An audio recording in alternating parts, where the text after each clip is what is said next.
루카복음서 14장. 수종을 앓는 이를 안식일에 고치시다. 예수님께서 어느 안식일에 바리사이들의 지도자 가운데 한 사람의 집에 가시어 음식을 잡수실 때 일이다. 그들이 예수님을 지켜보고 있는데 마침 그분 앞에 수종을 앓는 사람이 있었다. 예수님께서 율법 교사들과 바리사이들에게 안식일에 병을 고쳐주는 것이 합당하나 합당하지 않느냐 하고 물으셨다.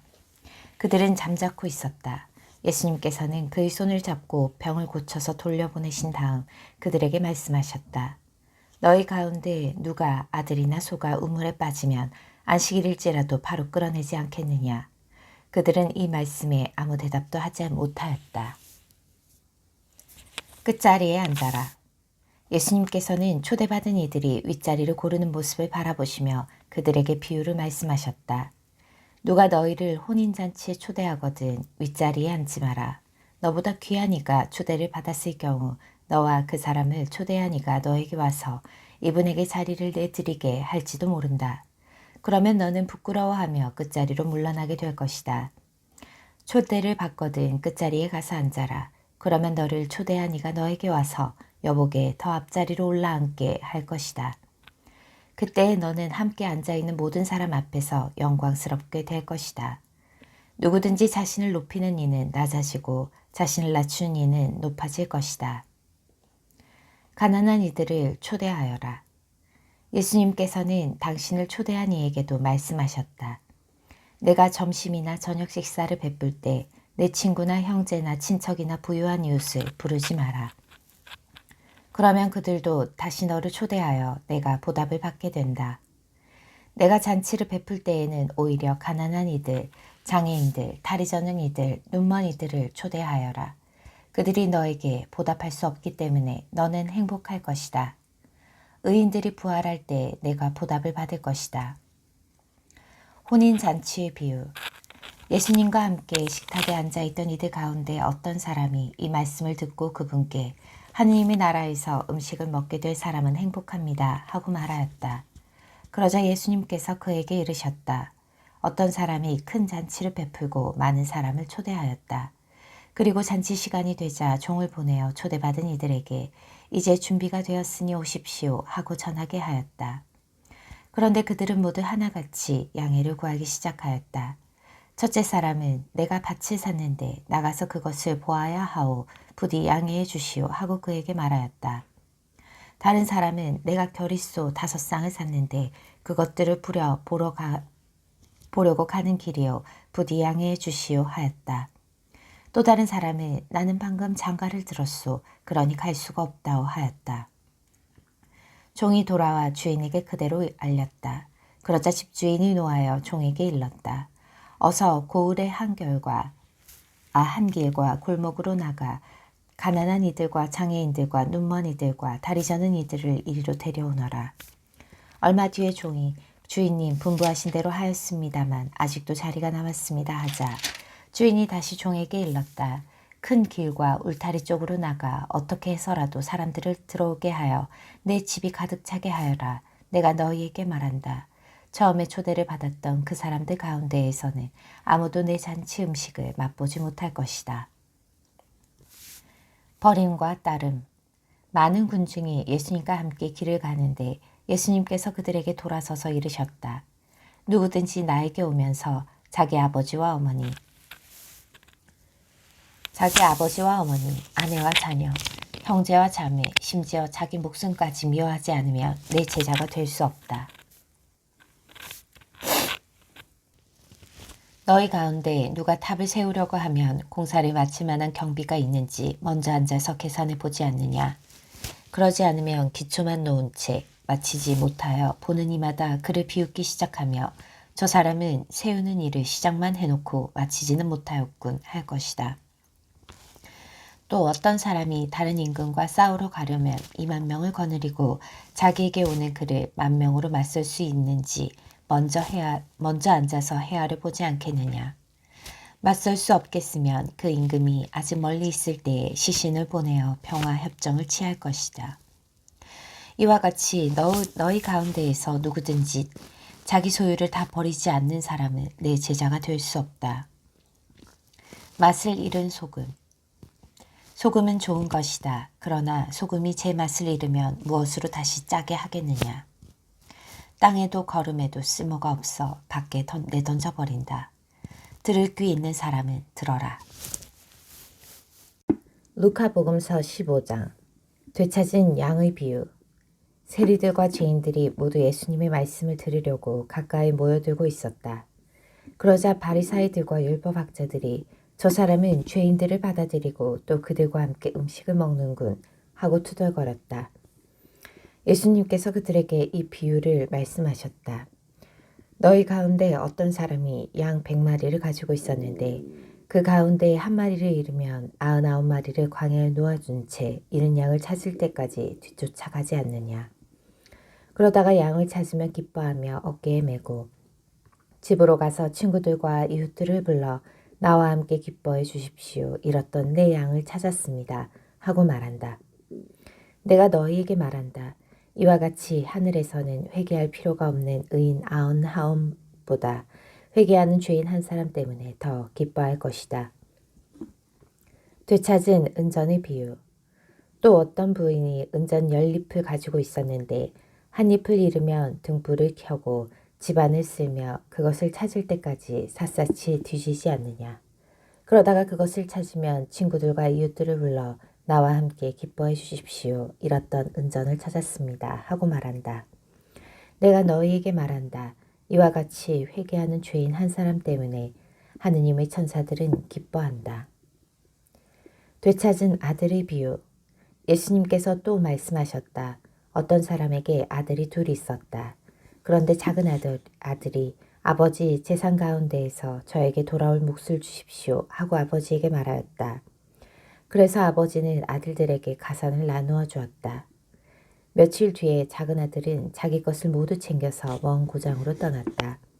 그러고는 그곳에서 방종한 생활을 하며 자기 재산을 허비하였다. 모든 것을 탕진하였을 즈음 그 고장에 심한 기근이 들어 그가 공궁에 허덕이기 시작하였다. 그래서 그 고장 주민을 찾아가서 매달렸다. 그 주민은 그를 자기 소유의 들로 보내어 돼지를 치게 하였다. 그는 돼지들이 먹는 열매 꼬투리라도 배를 채우기를 간절히 바랐지만 아무도 주지 않았다. 그제야 제정신이 든 그는 이렇게 말하였다. 내 아버지의 그 많은 품팔이꾼들은 먹을 것이 남아뒀는데도 나는 여기에서 굶어 죽는구나. 일어나 아버지께 가서 이렇게 말씀드려야지. 아버지, 제가 하늘과 아버지께 죄를 지었습니다. 저는 아버지의 아들이라고 불릴 자격이 없습니다. 저를 아버지의 품팔이꾼 가운데 하나로 삼아 주십시오. 그리하여 그는 일어나 아버지에게로 갔다. 그가 아직도 멀리 떨어져 있을 때 아버지가 그를 보고 가엾은 마음이 들었다. 그리고 달려가 아들의 목을 껴안고 입을 맞추었다. 아들이 아버지에게 말하였다. 아버지, 제가 하늘과 아버지께 죄를 지었습니다. 저는 아버지의 아들이라고 불릴 자격이 없습니다. 그러나 아버지는 종들에게 일렀다. 어서 가서 좋은 옷을 가져다 입히고 손에 반지를 끼우고 발에 신발을 신겨주어라. 그리고 살찐 송아지를 끌어다가 잡아라. 먹고 즐기자. 나는 이 아들은 죽었다가 다시 살아났고 내가 잃었다가 도로 찾았다. 그리하여 그들은 즐거운 잔치를 벌이기 시작하였다. 그때의 큰아들은 들에 나가 있었다. 그가 집에 가까이 이르러 노래하며 춤추는 소리를 들었다. 그래서 하인 하나를 불러 무슨 일이냐고 묻자 하인이 그에게 말하였다. 아우님이 오셨습니다. 아우님이 몸성이 돌아오셨다고 하여 아버님이 살찐 송아지를 잡으셨습니다. 큰아들은 화가 나서 들어가려고도 하지 않았다. 그래서 아버지가 나와 그를 타이르자 그가 아버지에게 대답하였다.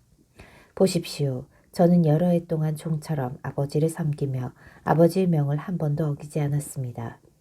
이러한 저에게 아버지는 친구들과 즐기라고 염소 한 마리 주신 적이 없습니다. 그런데 창녀들과 어울려 아버지의 가산을 틀어먹은 저 아들이 오니 살찐 송아지를 잡아주시는군요. 그러자 아버지가 그에게 일렀다. 얘야, 너는 늘 나와 함께 있고 내 것이 다 내 것이다. 너희 저 아우는 죽었다가 다시 살아났고 내가 잃었다가 되찾았다. 그러니 즐기고 기뻐해야 한다. 루카복음서 16장. 약은 집사의 비유. 예수님께서 제자들에게도 말씀하셨다. 어떤 부자가 집사를 두었는데 이 집사가 자기의 재산을 낭비한다는 말을 듣고 그를 불러 말하였다. 자네 소문이 들리는데 무슨 소린가? 집사 일을 청산하게. 자네는 더 이상 집사 노릇을 할 수 없네. 그러자 집사는 속으로 말하였다. 주인이 내게서 집사 자리를 빼앗으려고 하니 어떻게 하지? 땅을 파자니 힘에 부치고 빌어먹자니 창피한 노릇이다. 옳지, 이렇게 하자. 내가 집사 자리에서 밀려나면 사람들이 나를 저희 집으로 맞아들이게 해야지. 그래서 그는 주인에게 빚진 사람들을 하나씩 불러 첫사람에게 물었다. 내 주인에게 얼마를 빚졌소? 그가 기름 100항아리요 하자 집사가 그에게 당신의 빚 문서를 받으시오. 그리고 얼른 앉아 쉰이라고 적으시오. 하고 말하였다. 이어 다른 사람에게 당신은 얼마를 빚졌소? 하고 물었다. 그가 밀 100섬이요 하자 집사가 그에게 당신의 빚 문서를 받아 80이라고 적으시오. 하고 말하였다. 주인은 그 불의한 집사를 칭찬하였다. 그가 영리하게 대처하였기 때문이다. 사실 이 세상의 자녀들이 저희끼리 거래하는 데에는 빛의 자녀들보다 영리하다. 재물을 올바르게 이용하여라. 내가 너희에게 말한다. 불의한 재물로 친구들을 만들어라. 그래서 재물이 없어질 때 그들이 너희를 영원한 것처럼 맞아들이게 하여라. 아주 작은 일에 성실한 사람은 큰 일에도 성실하고 아주 작은 일에 불의한 사람은 큰 일에도 불의하다. 그러니 너희가 불의한 재물을 다루는 데에 성실하지 못하면 누가 너희에게 참된 것을 맡기겠느냐.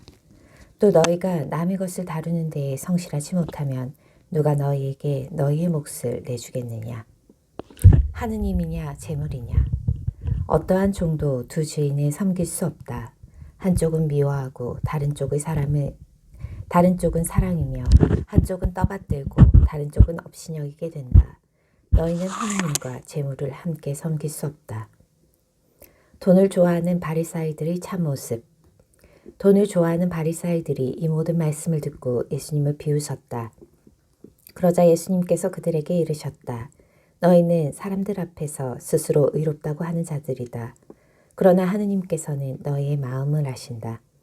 사실 사람들에게 높이 평가되는 것이 하느님 앞에서는 혐오스러운 것이다. 율법과 하느님의 나라. 율법과 예언자들의 시대는 요한까지이다. 그 뒤로는 하느님 나라의 복음이 전해지고 있는데 모두 이 나라에 들어가려고 힘을 쓴다. 율법에서 한 획이 빠지는 것보다 하늘과 땅이 사라지는 것이 더 쉽다. 아내를 버려서는 안 된다. 아내를 버리고 다른 여자와 혼인하는 자는 누구나 간음하는 것이다. 남편에게 버림받은 여자와 혼인하는 자도 간음하는 것이다. 부자와 라자로의 비유. 어떤 부자가 있었는데 그는 자주 새 옷과 고운 아마포 옷을 입고 날마다 즐겁고 호화롭게 살았다. 그 집 대문 앞에는 라자로라는 가난한 이가 종기투성이 몸으로 누워 있었다. 그는 부자의 식탁에서 떨어지는 것으로 배를 채우기를 간절히 바랐다. 그러나 개들까지 와서 그의 종기를 합곤 하였다. 그러다 그 가난한 이가 죽자 천사들이 그를 아브라함 곁으로 데려갔다. 부자도 죽어 묻혔다. 부자가 저승에서 고통을 받으며 눈을 드니 멀리 아브라함과 그의 곁에 있는 라자로가 보였다. 그래서 그가 소리를 질러 말하였다. 아브라함 할아버지, 저에게 자비를 베풀어 주십시오. 라자로를 보내시어 그 손가락 끝에 물을 찍어 제 혀를 식히게 해주십시오. 제가 이 불길 속에서 고초를 겪고 있습니다. 그러자 아브라함이 말하였다. 얘야, 너는 살아있는 동안에 좋은 것들을 받았고 라자로는 나쁜 것들을 받았음을 기억하여라. 그래서 그는 이제 여기에서 위로를 받고 너는 고초를 겪는 것이다. 게다가 우리와 너희 사이에는 큰 구렁이 가로놓여 있어 너희에게 여기에서 너희 쪽으로 건너가려고 해도 갈 수 없고 거기에서 우리 쪽으로 건너오려 해도 올 수 없다. 부자가 말하였다. 그렇다면 할아버지, 제발 라자로를 제 아버지 집으로 보내주십시오. 저에게 5 형제가 있는데 라자로가 그들에게 경고하여 그들만은 이 고통스러운 곳에 오지 않게 해주십시오. 아브라함이 그들에게는 모세와 예언자들이 있으니 그들의 말을 들어야 한다 하고 대답하자 부자가 다시 안 됩니다. 아브라함 할아버지. 죽은 이들 가운데에서 누가 가야 그들이 회개할 것입니다. 하였다. 그에게 아브라함이 이렇게 일렀다. 그들이 모세와 예언자들의 말을 듣지 않으면 죽은 이들 가운데에서 누가 다시 살아나도 믿지 않을 것이다. 루카복음서 17장 남을 죄짓게 하지 마라. 예수님께서 제자들에게 이르셨다. 남을 죄짓게 하는 일이 일어나지 않을 수는 없다. 그러나 불행하여라. 그러한 일을 저지르는 자.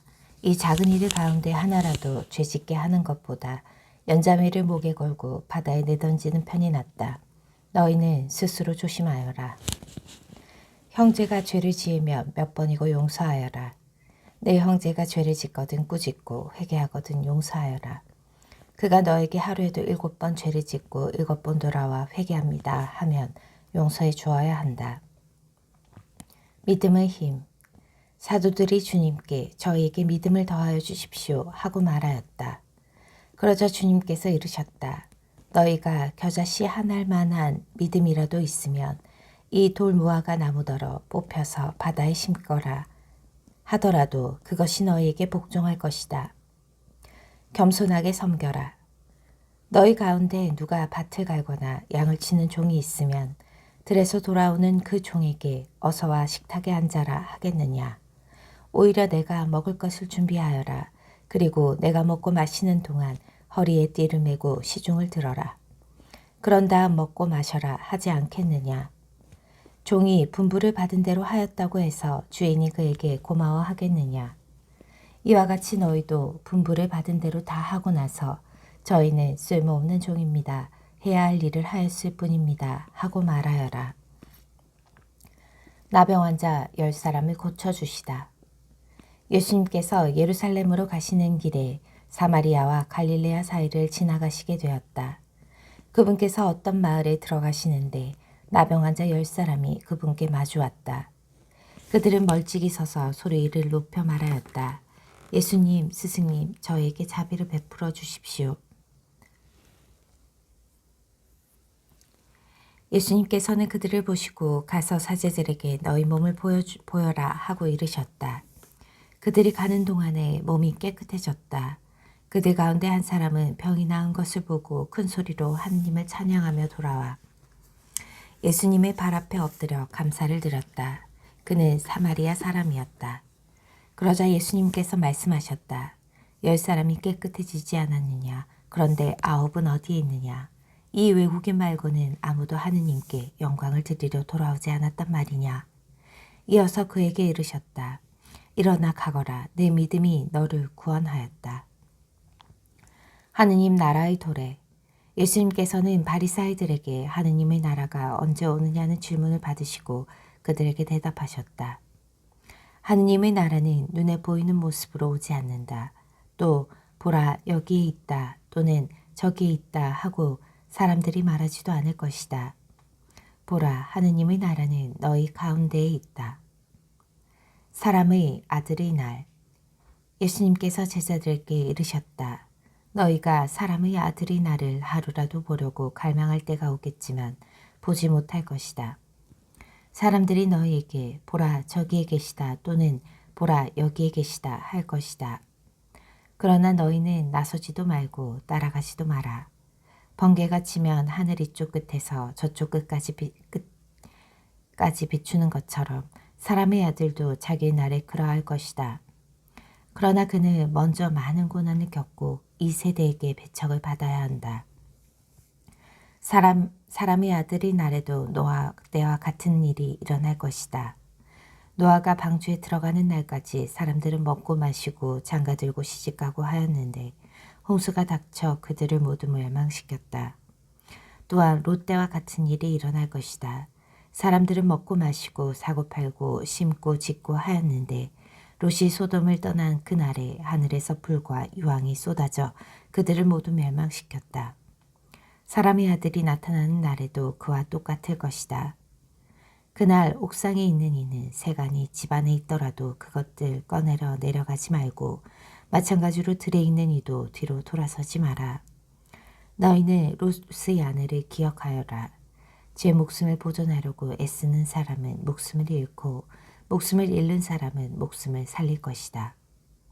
내가 너희에게 말한다. 그날 밤에 두 사람이 한 침상에 있으면 하나는 데려가고 하나는 버려둘 것이다. 두 여자가 함께 맷돌질을 하고 있으면 하나는 데려가고 하나는 버려둘 것이다. 제자들이 예수님께 주님 어디에서 말입니까? 하고 묻자 예수님께서 그들에게 이르셨다. 시체가 있는 곳에 독수리들도 모여든다. 루카복음서 18장 과부의 청을 들어주는 불의한 재판관의 비유. 예수님께서는 낙심하지 말고 끊임없이 기도해야 한다는 뜻으로 제자들에게 비유를 말씀하셨다. 어떤 고을에 하느님도 두려워하지 않고 사람도 대수롭지 않게 여기는 한 재판관이 있었다. 또 그 고을에는 과부가 한 사람 있었는데 그는 줄곧 그 재판관에게 가서 저와 저희 적대자 사이에 올바른 판결을 내려주십시오 하고 졸랐다. 재판관은 한동안 들어주려고 하지 않다가 마침내 속으로 말하였다. 나는 하느님도 두려워하지 않고 사람도 대수롭지 않게 여기지만 저 과부가 나를 이토록 귀찮게 하니 그에게는 올바른 판결을 내려주어야겠다. 그렇게 하지 않으면 끝까지 찾아와서 나를 괴롭힐 것이다. 주님께서 다시 이르셨다. 이 불의한 재판관이 하는 말을 새겨들어라. 하느님께서 당신께 선택된 이들이 밤낮으로 부르짖는데 그들에게 올바른 판결을 내려주지 않으신 채 그들을 두고 미적거리시겠느냐. 내가 너희에게 말한다. 하느님께서는 그들에게 지체 없이 올바른 판결을 내려주실 것이다. 그러나 사람의 아들이 올 때 이 세상에서 믿음을 찾아볼 수 있겠느냐. 바리사이와 세리의 비유. 예수님께서는 또 스스로 의롭다고 자신하며 다른 사람들을 업신여기는 자들에게 이 비유를 말씀하셨다. 두 사람이 기도하러 성전에 올라갔다. 한 사람은 바리사이였고 다른 사람은 세리였다. 바리사이는 꼿꼿이 서서 혼잣말로 이렇게 기도하였다. 오 하느님, 제가 다른 사람들, 강도짓을 하는 자나 불의를 저지르는 자나 간음을 하는 자와 같지 않고 저 세리와도 같지 않으니 하느님께 감사드립니다. 저는 일주일에 2번 단식하고 모든 소득의 11조를 바칩니다. 그러나 세리는 멀찍이 서서 하늘을 향하여 눈을 들 엄두도 내지 못하고 가슴을 치며 말하였다. 오 하느님, 이 죄인을 불쌍히 여겨주십시오. 내가 너희에게 말한다. 그 바리사이가 아니라 이 세리가 의롭게 되어 집으로 돌아갔다. 누구든지 자신을 높이는 이는 낮아지고 자신을 낮추는 이는 높아질 것이다. 어린이들을 사랑하시다. 사람들이 아이들까지 예수님께 데리고 와서 그들을 쓰다듬어 달라고 하였다. 그러자 제자들이 사람들을 꾸짖었다. 예수님께서는 그 아이들을 가까이 불러놓고 이르셨다. 어린이들이 나에게 오는 것을 막지 말고 그냥 놓아두어라. 사실 하느님의 나라는 이 어린이들과 같은 사람들의 것이다. 내가 진실로 너희에게 말한다. 어린이와 같이 하느님의 나라를 받아들이지 않는 자는 결코 그곳에 들어가지 못한다. 하느님의 나라와 부자. 어떤 권력가가 예수님께 선하신 스승님, 제가 무엇을 해야 영원한 생명을 받을 수 있습니까? 하고 물었다. 그러자 예수님께서 그에게 이르셨다. 어찌하여 나를 선하다고 하느냐? 하느님 한 분 외에는 아무도 선하지 않다. 너는 계명들을 알고 있지 않느냐? 간음해서는 안 된다. 살인해서는 안 된다. 도둑질해서는 안 된다. 거짓 증언을 해서는 안 된다. 아버지와 어머니를 공경하여라. 그가 예수님께 그런 것들은 제가 어려서부터 다 지켜왔습니다. 하고 대답하였다. 예수님께서는 이 말을 들으시고 그에게 이르셨다. 너에게 아직 모자란 것이 하나 있다. 가진 것을 다 팔아 가난한 이들에게 나누어 주어라. 그러면 내가 하늘에서 보물을 차지하게 될 것이다. 그리고 와서 나를 따라라. 그는 이 말씀을 듣고 매우 슬퍼하였다. 그가 큰 부자였기 때문이다. 예수님께서는 그가 매우 슬퍼하는 것을 보고 말씀하셨다. 재물을 많이 가진 자들이 하느님 나라에 들어가기는 참으로 어렵다. 부자가 하느님 나라에 들어가는 것보다 낙타가 바늘을 놓기로 들어가는 것이 더 쉽다. 이 말씀을 들은 사람들은 그러면 누가 구원받을 수 있는가 하고 말하였다. 예수님께서 이르셨다. 사람에게는 불가능한 것이라도 하느님께는 가능하다. 따름과 보상. 그때 베드로가 말하였다. 보시다시피 저희는 가진 것을 버리고 스승님을 따랐습니다. 예수님께서 그들에게 말씀하셨다. 내가 진실로 너희에게 말한다. 누구든지 하느님의 나라 때문에 집이나 아내, 형제나 부모나 자녀를 버린 사람은 현세에서 여러 곱절로 되받을 것이고 내세에서는 영원한 생명을 받을 것이다. 순환과 부활을 세 번째로 예고하시다. 예수님께서 12제자를 데리고 가시며 그들에게 이르셨다. 보다시피 우리는 예루살렘으로 올라가고 있다. 이제 사람의 아들을 관하여 예언자들이 기록한 모든 일이 이루어질 것이다. 사람의 아들은 다른 민족 사람들에게 넘겨질 터인데 그들은 사람의 아들을 조롱하고 모욕하며 침뱉을 것이다. 또 채찍질하고 나서 그를 죽일 것이다. 그러나 사람의 아들은 사흘 만에 다시 살아날 것이다. 제자들은 이 말씀 가운데 아무것도 깨닫지 못하였다. 이 말씀의 뜻이 그들에게 감추어져 있어서 말씀하신 것을 알아듣지 못하였던 것이다. 예리코에서 눈먼이를 고치시다.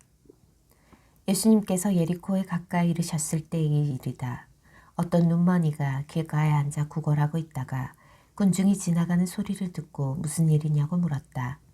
사람들이 그에게 나자렛 사람 예수님께서 지나가신다 하고 알려주자 그가 예수님 다윗의 자손이시여 저에게 자비를 베풀어 주십시오 하고 부르짖었다. 앞서가던 이들이 그에게 잠자코 있으라고 꾸짖었지만 그는 더욱 큰 소리로 다윗의 자손이시여 저에게 자비를 베풀어 주십시오 하고 외쳤다. 예수님께서 걸음을 멈추시고 그를 데려오라고 분부하셨다. 그가 가까이 다가오자 예수님께서 그에게 물으셨다. 내가 너에게 무엇을 해주기를 바라느냐? 그가 주님 제가 다시 볼 수 있게 해주십시오 하였다. 예수님께서 그에게 다시 보아라 내 믿음이 너를 구원하였다 하고 이르시니 그가 즉시 다시 보게 되었다. 그는 하느님을 찬양하며 예수님을 따랐다. 군중도 모두 그것을 보고 하느님께 찬미를 드렸다. 루카복음서 19장 예수님과 zak케오. 예수님께서 예리코에 들어가시어 거리를 지나가고 계셨다. 마침 거기에 zak케오라는 사람이 있었는데 그는 세관장이고 또 부자였다. 그는 예수님께서 어떠한 분이신지 보려고 애썼지만 군중에 가려 볼 수가 없었다. 키가 작았기 때문이다. 그래서 앞질러 달려가 돌 무화과 나무로 올라갔다. 그곳을 지나시는 예수님을 보려는 것이었다. 예수님께서 거기에 이르러 위를 쳐다보시며 그에게 이르셨다. zak케오야 얼른 내려오너라. 오늘은 내가 너희 집에 머물러야 하겠다. zak케오는 얼른 내려와 예수님을 기쁘게 맞아들였다. 그것을 보고 사람들은 모두 저희가 죄인의 집에 들어가 묵는군 하고 투덜거렸다. 그러나 zak케오는 일어서서 주님께 말하였다. 보십시오 주님, 제 재산의 반을 가난한 이들에게 주겠습니다. 그리고 제가 다른 사람 것을 횡령하였다면 네 곱절로 갚겠습니다. 그러자 예수님께서 그에게 이르셨다. 오늘 이 집에 구원이 내렸다. 이 사람도 아브라함의 자손이기 때문이다. 사람의 아들은 잃은 이들을 찾아 구원하러 왔다. 미나의 비유. 사람들이 이 말씀을 듣고 있을 때 예수님께서는 비유 하나를 덧붙여 말씀하셨다. 예수님께서 예루살렘에 가까이 이르신 데다 사람들이 하느님의 나라가 당장 나타나는 줄로 생각하고 있었기 때문이다. 그래야 예수님께서 이르셨다. 어떤 귀족이 왕권을 받아오려고 먼 고장으로 떠나게 되었다. 그래서 그는 총 10사람을 불러 10미나를 나누어 주며 내가 올 때까지 벌이를 하여라 하고 그들에게 일렀다. 그런데 그 나라 백성은 그를 미워하고 있었으므로 사절을 뒤따라 보내어 저희는 이 사람이 저 임금이 되는 것을 바라지 않습니다 하고 말하게 하였다. 그러나 그는 왕권을 받고 돌아와 자기가 돈을 준 종들이 벌이를 얼마나 하였는지 알아볼 생각으로 그들을 불러오라고 분부하였다. 첫째 종이 들어와서 주인님의 한 미나로 10미나를 벌어들였습니다 하고 말하였다. 그러자 주인이 그에게 일렀다. 잘하였다. 착한 종아. 내가 아주 작은 일에 성실하였으니 10고을을 다스리는 권한을 가져라. 그 다음에 둘째 종이 와서 주인님의 한 미나로 5미나를 만들었습니다 하고 말하였다. 주인은 그에게도 일렀다. 너도 5고을을 다스려라. 그런데 다른 종은 와서 이렇게 말하였다. 주인님의 한 미나가 여기에 있습니다. 저는 이것을 수건에 싸서 보관해 두었습니다. 주인님께서 냉혹하신 분이어서 가져다 놓지 않은 것을 가져가시고 뿌리지 않은 것을 거두어 가시기에 저는 주인님이 두려웠습니다. 그러자 주인이 그에게 말하였다. 이 악한 종아, 나는 내 입에서 나온 말로 너를 심판한다. 내가 냉혹한 사람이어서 가져다 놓지 않은 것을 가져가고 뿌리지 않은 것을 거두어 가는 줄로 알고 있었다는 말이냐. 그렇다면 어찌하여 내 돈을 은행에 넣지 않았더냐. 그리하였으면 내가 돌아왔을 때에 내 돈에 이자를 붙여 되찾았을 것이다. 그리고 나서 곁에 있는 이들에게 일렀다. 저자에게서 그 한 미나를 빼앗아 10미나를 가진 이에게 주어라. 그러자 그들이 주인에게 말하였다. 주인님, 저희는 10미나나 가지고 있습니다. 내가 너희에게 말한다. 누구든지 가진 자는 더 받고 가진 것이 없는 자는 가진 것마저 빼앗길 것이다. 그리고 내가 저희들의 임금이 되는 것을 바라지 않는 그 원수들을 이리 끌어다가 내 앞에서 처형하여라. 예루살렘에 입성하시다. 예수님께서는 이 말씀을 하시고 앞장서서 예루살렘으로 오르는 길을 걸어가셨다. 올리브산이라고 불리는 곳 근처 베파게와 베타니아에 가까이 이르셨을 때 예수님께서 제자 둘을 보내며 말씀하셨다. 맞은쪽 동네로 가거라. 그곳에 들어가면 아직 아무도 탄 적이 없는 어린 낙이 한 마리가 매어 있는 것을 보게 될 것이다. 그것을 풀어 끌고 오너라. 누가 너희에게 왜 푸는 거요? 하고 묻거든 이렇게 대답하여라. 주님께서 필요하시답니다. 분부를 받은 이들이 가서 보니 예수님께서 말씀하신 그대로였다. 그래서 그들이 어린 나귀를 푸는데 그 주인이 왜 그 어린 나귀를 푸는 거요? 하고 물었다. 그들은 주님께서 필요하시답니다. 하고 대답하였다. 그리고 그 어린 나귀를 예수님께 끌고 와 그 위에 자기들이 겉옷을 걸치고 예수님을 거기에 올라타시게 하였다. 예수님께서 나아가실 때에 그들은 자기들이 겉옷을 길에 깔았다. 예수님께서 어느덧 올리브산 내리막길에 가까이 이르시자 제자들의 무리가 다 자기들이 본 모든 기적 때문에 기뻐하며 큰 소리로 하느님을 찬미하기 시작하였다. 그들은 이렇게 말하였다. 주님의 이름으로 오시는 분, 임금님은 복되시어라. 하늘의 평화, 지극히 높은 곳의 영광. 군중 속에 있던 바리사의 몇 사람이 예수님께 스승님, 제자들을 꾸짖으십시오 하고 말하였다. 그러자 예수님께서 대답하셨다. 내가 너희에게 말한다. 이들이 잠자코 있으면 돌들이 소리 지를 것이다. 예수님의 멸망을 예고하며 오시다. 예루살렘의 멸망을 예고하며 오시다. 예수님께서 예루살렘에 가까이 이르시어 그 도성을 보고 오시며 말씀하셨다. 오늘 너도 평화를 가져다 주는 것이 무엇인지 알았더라면. 그러나 지금 내 눈에는 그것이 감추어져 있다. 그때가 너에게 닥쳐올 것이다. 그러면 너희 원수들이 내 둘레에 공격 축대를 쌓은 다음 너를 에워싸고 사방에서 조여들 것이다. 그리하여 너와 내 안에 있는 자녀들을 땅바닥에 내동댕이 치고 내 안에 돌 하나도 다른 돌 위에 남아있지 않게 만들어 버릴 것이다. 하느님께서 너를 찾아오신 때를 내가 알지 못하였기 때문이다.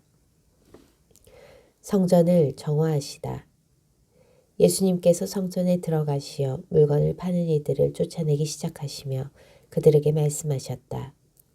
나의 집은 기도의 집이 될 것이다 라고 기록되어 있다. 그런데 너희는 이곳을 강도들의 소굴로 만들어 버렸다.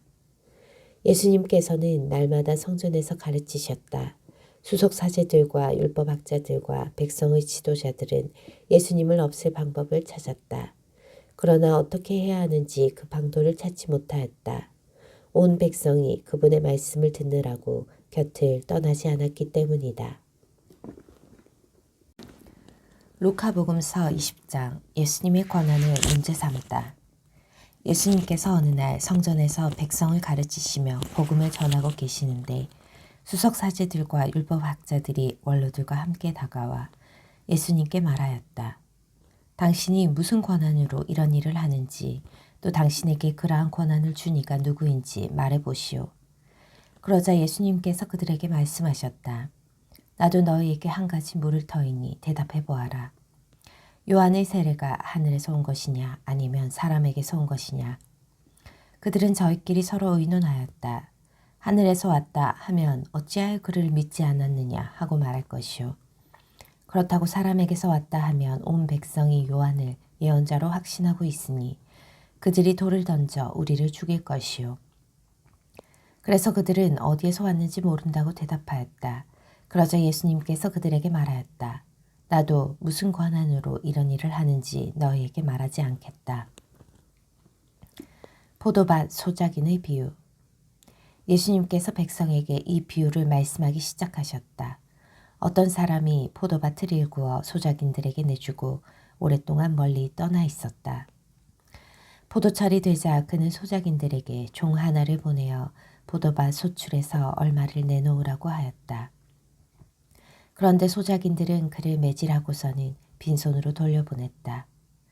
주인이 또 다른 종을 보냈지만 그들은 그 종도 매질하고 모욕하고 나서 빈손으로 돌려보냈다. 그리고 또 세 번째 종을 보냈더니 그들은 그 종도 상처를 입히고 내쫓아버렸다. 그래서 포도밭 주인은 어떻게 할까 사랑하는 내 아들을 보내야겠다. 내 아들이야 존중해 주겠지 하고 말하였다.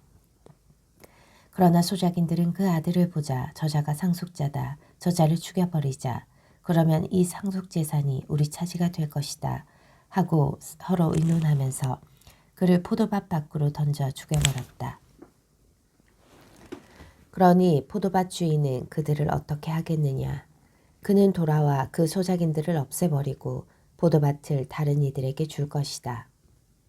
사람들이 이 말씀을 듣고 그런 일은 있을 수 없습니다 하고 말하였다.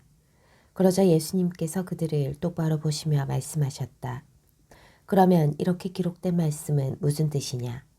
집 짓는 이들이 내버린 돌, 그 돌이 모퉁이의 머릿돌이 되었네. 그 돌 위에 떨어지는 자는 누구나 부서질 것이고 그 돌에 맞는 자는 누구나 으스러질 것이다. 율법학자들과 수석사제들은 예수님께서 자기들을 두고 이 비유를 말씀하신 것을 알아차리고 당장 예수님께 손을 대려고 하였으나 백성이 두려웠다. 황제에게 세금을 내는 문제. 그리하여 그들은 기회를 엿보다가 선량한 사람처럼 꾸민 앞잡이들을 보내어 예수님의 말씀의 빌미로 그분을 붙잡게 하였다. 예수님을 직권과 사법권을 가진 총독에게 넘기려는 것이었다. 그들이 예수님께 물었다. 스승님, 저희는 스승님께서 올바르게 말씀하시고 가르치시며 사람을 그 신분에 따라 가리지 않으시고 하느님의 길을 참되게 가르치신다는 것을 압니다. 그런데 저희가 황제에게 조세를 내는 것이 합당합니까? 합당하지 않습니까? 예수님께서는 그들의 교활한 속셈을 꿰뚫어 보시고 그들에게 말씀하셨다. 데나리온 한 잎을 나에게 보여라. 누구의 초상과 글자가 새겨져 있느냐. 그들이 황제의 것입니다. 하고 대답하였다. 이에 예수님께서 그들에게 이르셨다. 그러면 황제의 것은 황제에게 돌려주고 하느님의 것은 하느님께 돌려드려라. 그들은 예수님께서 하신 말씀을 빌미로 백성 앞에서 그분을 붙잡지 못하였을 뿐만 아니라 그분의 답변에 경탄하며 입을 다물었다. 부활 논쟁. 부활이 없다고 주장하는 사두가의 몇 사람이 예수님께 다가와 물었다. 스승님, 모세는 어떤 사람의 형제가 자식 없이 아내를 남기고 죽으면 그 사람이 죽은 이의 아내를 맞아들여 형제의 후사를 일으켜 주어야 한다고 저희를 위하여 기록해 놓았습니다. 그런데 7 형제가 있었습니다. 마지가 아내를 맞아들였는데 자식 없이 죽었습니다. 그래서 둘째가, 그 다음에는 셋째가 그 여자를 맞아들였습니다. 그렇게 7이 모두 자식을 남기지 못하고 죽었습니다. 마침내 그 부인도 죽었습니다. 그러면 부활 때 그 여자는 그들 가운데 누구의 아내가 되겠습니까? 7이 다 그 여자를 아내로 맞아들였으니 말입니다. 예수님께서 그들에게 이르셨다. 이 세상 사람들은 장가도 들고 시기집도 간다. 그러나 저 세상에 참여하고 또 죽은 이들의 부활에 참여할 자격이 있다고 판단받는 이들은 더 이상 장가드는 일도 시집가는 일도 없을 것이다. 천사들과 같아져서 더 이상 죽는 일도 없다. 그들은 또한 부활에 동참하여 하느님의 자녀가 된다. 그리고 죽은 이들의 되살아난다는 사실은 모세도 떨기나무 대목에서 주님은 아브라함의 하느님, 이삭의 하느님, 야곱의 하느님이라는 말로 이미 밝혀주었다. 그분은 죽은 이들의 하느님이 아니라 산 이들의 하느님이시다. 사실 하느님께는 모든 사람이 살아있는 것이다. 그러자 율법학자 몇 사람이 스승님 잘 말씀하셨습니다 하였다. 사람들은 감히 그분께 더 이상 묻지 않았다. 다윗의 자손이시며 주님이신 예수 그리스도. 예수님께서 또 그들에게 말씀하셨다. 어찌하여 사람들이 메시아가 다윗의 자손이라고 말하느냐. 다윗 자신이 시편에서 말한다. 주님께서 내 주님께 말씀하셨다. 내 오른쪽에 앉아라. 내가 너희 원수들을 내 발판으로 삼을 때까지. 이렇게 다윗이 메시아를 주님이라고 부르는데 어떻게 메시아가 다윗의 자손이 되느냐. 율법학자들을 조심하여라. 예수님께서는 모든 백성이 듣고 있는 가운데 제자들에게 이르셨다. 율법학자들을 경계하여라. 그들은 긴 겉옷을 입고 나다니기를 즐기고 장터에서 인사받기를 좋아하며 회당에서는 높은 자리를, 잔치 때에는 윗자리를 좋아한다. 그들은 과부들이 가산을 등쳐먹으면서 남에게 보이려고 기도는 길게 한다. 이러한 자들은 더욱 엄중히 단죄를 받을 것이다.